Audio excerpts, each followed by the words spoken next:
Hello, કેમ છો બધા? ચાય અને ગોળમાં તમારું ફરી એકવાર સ્વાગત છે. આઈ નો કે વિડીયો જે છે એ બહુ ટાઈમ પછી આવ્યો છે, બટ દિવાળી હતી એન્ડ ઘણું બધું હતું એકસાથે. તો પહેલાં તો happy Diwali, happy new year, બરાબર. એન્ડ લાસ્ટ લેક્ચરમાં આપણે સુપરવાઇઝ લર્નિંગ જે છે એનું જે છે કન્ટેન્ટ પૂરું કર્યું હતું, જેમાં એના ફાઉન્ડેશનલ સુપરવાઇઝ લર્નિંગ કન્સેપ્ટ્સ એ પૂરું કર્યું હતું. ડેટા જાણ્યું, પછી મોડલ શું છે એ જાણ્યું, બરાબર. ટ્રેનિંગ, લાસ્ટ લેક્ચરમાં આપણે ત્રણેય વસ્તુ એક હારે કવર કરી હતી. Training, okay, evaluating and inference, okay.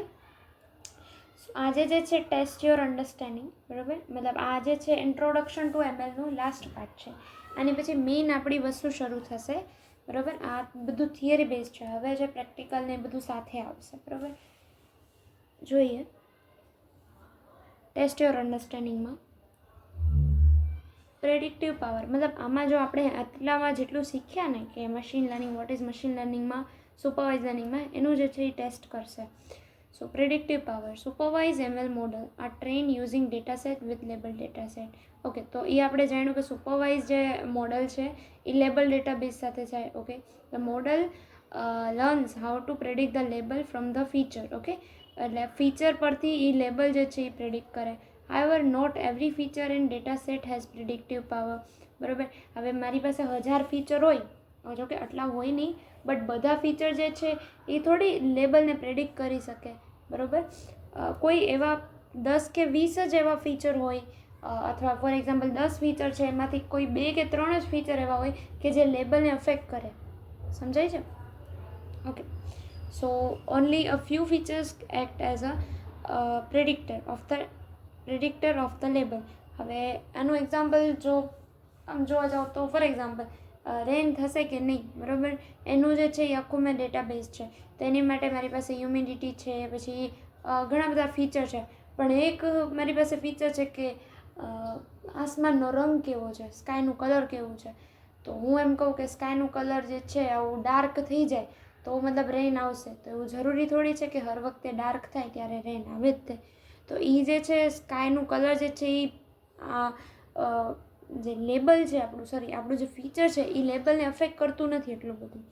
તો એ એવું કહેવા માંગે છે. Okay, so predictors of the label in the data set below, you use price as a label and the remaining columns as the feature. Okay, જો આ જે છે એણે એમ કીધું કે આ પ્રાઇસ જે છે એ લેબલ છે અને ફીચર જે છે એ આ બધા છે, કલર, માઇલ્સ, હાઇટ વગેરે. ઓકે, સો આણે કંઈક ક્વેશ્ચન પૂછ્યું છે.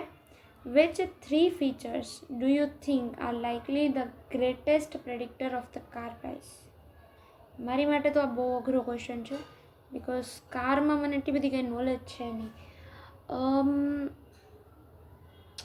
કલર, માઇલ્સ તો હોય, બિકોઝ માઇલ્સ જે છે એ છોકરાઓ જોવે છે. એનો કલર જે છે એ છોકરીઓ જોવે, લાઈક બધા જોવે કે કલર કેવું છે કારનું વગેરે વગેરે. So I guess colour and mile હોઈ શકે. જોઈએ આ બંને કેમાં છે. માઇલ ગિયરબોક્સમાં કલર નથી ના, એકમાં બંને સાથે નથી. તો શું હોય કે માઇલ્સ તો હશે જ તે. આઈ નો માઇલ્સ એક આમાં છે, એક આમાં છે. હાઇટ, ટાયર સાઇઝ, બહુ કન્ફ્યુઝિંગ ક્વેશ્ચન છે મારી માટે. જેમને કારની નોલેજ હશે એમની માટે તો બહુ ઇઝી છે. માઇલ, ગિયરબોક્સ શું હોય તો મને નથી ખબર. ઓકે, મેક મોડલ, હા, મતલબ કયા યરમાં બન્યું હશે. યર મતલબ મેક મોડલ આવી જ ગયું ને. આ જો ના પાડી તો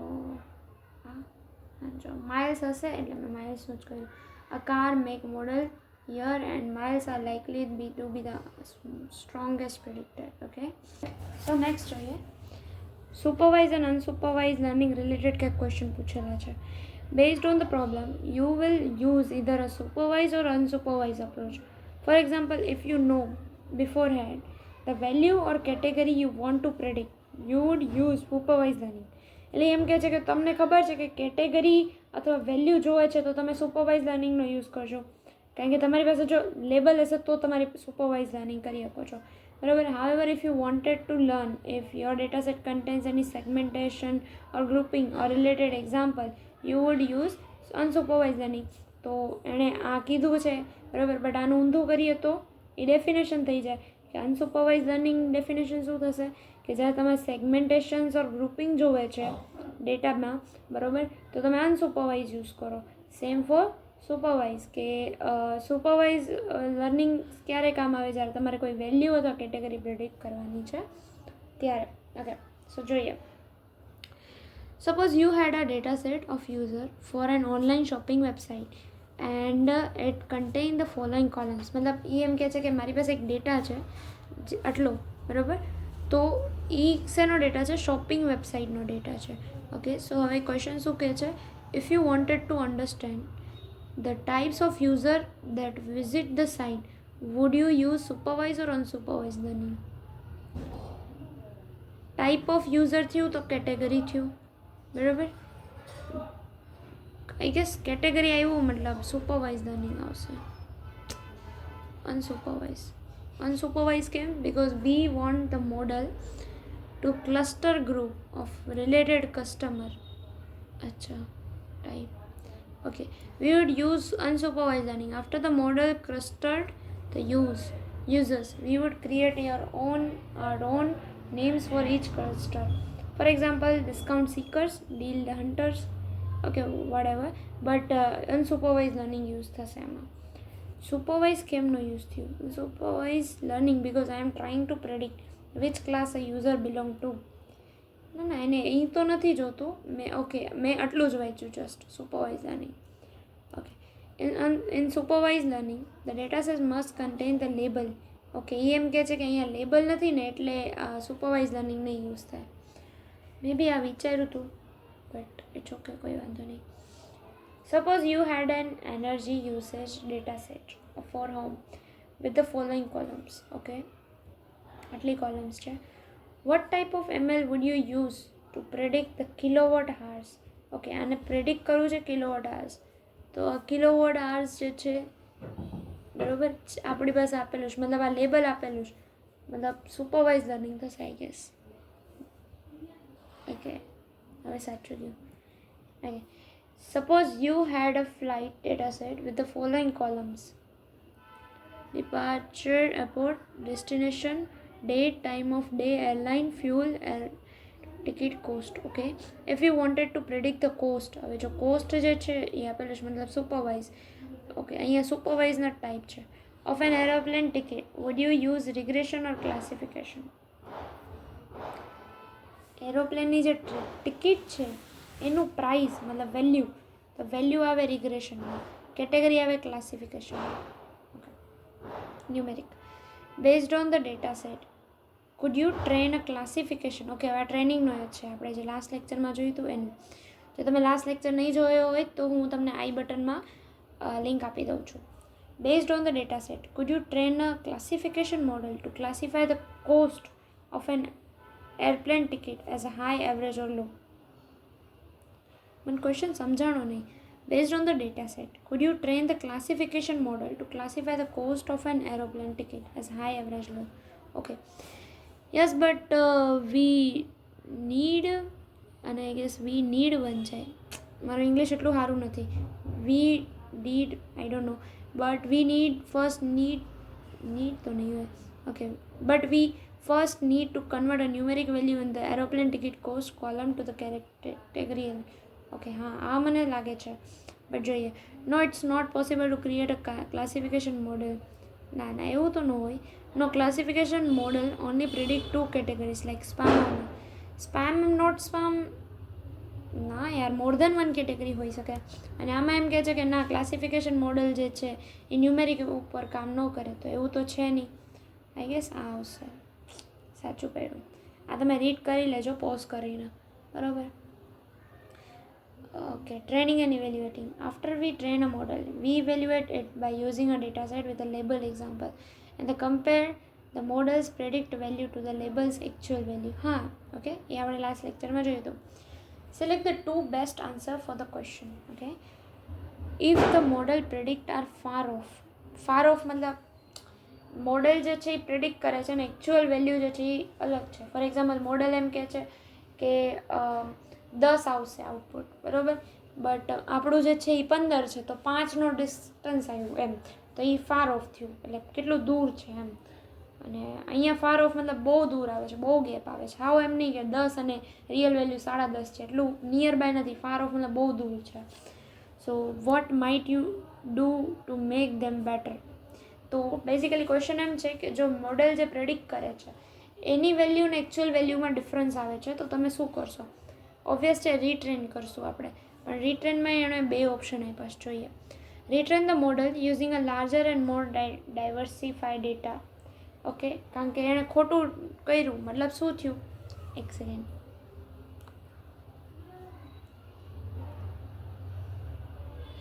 મારી પાસે એક ડેટા સેટ છે, બરાબર, જેની ઉપર મોડલ જે છે એ ટ્રેન થયું છે, બરાબર. આની ઉપર જે છે એ મોડલ ટ્રેન થયું છે, આવડા ડેટા સેટ ઉપર. ઓકે, બટ એક એવી વેલ્યુ છે, એક એવું શું કહેવાય ફીચર ને લેબલનું મારી પાસે કોમ્બિનેશન છે કે જે આ ડેટા સેટમાં કોઈ એથી આવ્યું જ નથી, તો મોડલ તો ખોટું જ પ્રેડિક્ટ કરવાનું ને, બરાબર, સમજાય છે? ફોર એક્ઝામ્પલ આમાં જે છે મારી પાસે એક સેકન્ડ 10, બરાબર, 20, 30, આમ 3 જ વેલ્યુ મેં એને આપી છે. અચાનક હું એને 50 જેવી વેલ્યુ આપું તો એ તો પ્રેડિક્ટ જે છે એ અલગ જ કરવાનું છે એમ. ઓકે, સો હું એને અચાનક 50ની વેલ્યુ આપું તો એ પ્રેડિક્ટ નહીં કરી શકવાનું, 100 આપું તો એ ઓબ્વિયસ વાત છે, બરાબર. સો એ એમ કહે છે કે હું મોડલને રીટ્રેન કરીશ, મતલબ આનું મતલબ શું થયું કે ડેટા જે છે એ ડાયવર્સિફાય નથી એની પાસે, મોડલ પાસે, તો એમ કહે છે કે હું રીટ્રેન કરીશ વિથ લાર્જર ડેટા સેટ. સમજાય છે? તો આઈ ગેસ આ તો સાચું હશે જ તે. ઓકે, બટ અહીંયા લખ્યું છે 1 of 2 આન્સર, મતલબ હજી એકાદો આન્સર છે. ઓકે, આ તમે વાંચી લેજો, ઉપર લખ્યું છે જે મેં સમજાવ્યું એ જ છે I guess. Retrain the model, but use only the features you believe have a strongest predictive power of the label. Okay, એ એમ કહે છે કે હવે હું નવો રીટ્રેન તો કરીશ, પણ બધાને નહીં, કારણ કે ટાઈમ કન્ઝ્યુમિંગ છે, 20 ફીચર હોય તો, બરાબર. તો એમ કહે છે કે ભાઈ આટલા જે 20માંથી ખાલી 5 જ ફીચર એવા છે જેને હું રીટ્રેન કરાવીશ. બટ આઈ ગેસ એમાં મોડલ કન્ફ્યુઝ નહીં થાય? જોઈએ આગળ. You can fix the model, નહીં આ તો નહીં આવે, ફિક્સ તો તમે કરી શકો. ટ્રાય ડિફરન્ટ અપ્રોચ, નહીં શિફ્ટ તો નહીં થાય આઈ ગેસ. બટ આ મને કન્ફ્યુઝિંગ એટલે લાગ્યું બીકોઝ સી, અગર હું એને પહેલાં જ્યારે ટ્રેનિંગ આપું છું તો હું એને 20 ફીચર આપું છું, ધેન હું એને ખાલી 10 જ ફીચર આપું છું જે મને સ્ટ્રોંગ બિલીવ આવે છે કે એ એને મેં જે ઉપર સમજાવ્યું તમને કે જે ફીચર જે છે ઇમ્પોર્ટન્ટ છે, લેબલને એફેક્ટ કરે છે, એ જ એને આપો. તો એને કન્ફ્યુઝન નહીં થાય કે પહેલાં મને 20 આપ્યા, અત્યારે મને 10 આપ્યા, બિકોઝ યુ નો મોડલ જ્યારે તમે ટ્રેન કરો તો ડેટા સેટને ક્લિયર હોવું પડે, તો આઈ ગેસ પ્રોબ્લેમ તો આવશે, બટ જોઈએ. Retraining the model with a fewer feature but have more predictive power can produce a model that make a better prediction. But still I have this confusion. બરાબર, જો આપણે એક કામ કરીએ, જોઈએ.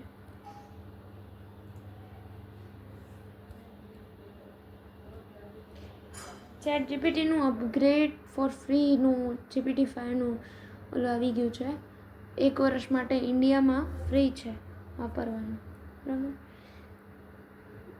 મેં નહીં કર્યું બિકોઝ યુપીઆઈ આઈડી ને એવું બધું માંગે છે, એ લોકો ડેટા કલેક્ટ કરે છે I guess, I don't know, but જોઈએ આગળ શું થાય છે.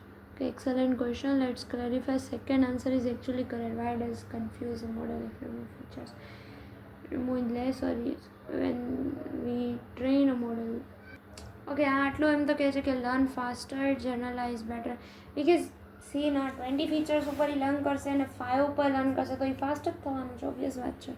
મારે મેઇન જે કન્ફ્યુઝ કેમ નહીં થતું, because when you retrain you start the model from scratch. હે, રીટ્રેનમાં સ્ક્રેચ ઉપરથી સ્ટાર્ટ થાય તો કંઈ કન્ફ્યુઝન નહીં. આઈ વોઝ બી લાઈક કે એક્સ્ટ્રા ડેટા ઉપર થશે.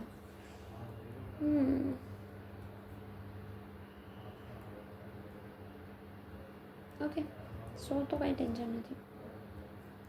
ઓકે, તો અહીંયા જે છે આપણું ટેસ્ટ યોર અન્ડરસ્ટેન્ડિંગ પૂરું થાય છે. નેક્સ્ટ લેક્ચરમાં આપણે શું કરવાના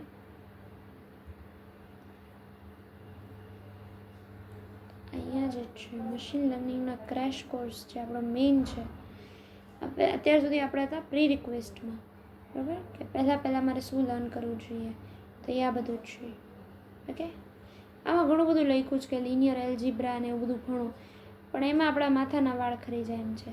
એટલે આપણે છે ને ડાયરેક્ટ સ્ટાર્ટ કરશું, પછી જ્યાં જરૂર લાગે ને એટલું શીખશું, બરાબર. એટલે આને કંઈ જોવાનું નહીં, મજા નહીં આવે એમાં. આમાં જોઈએ એક્સરસાઇઝમાં શું છે.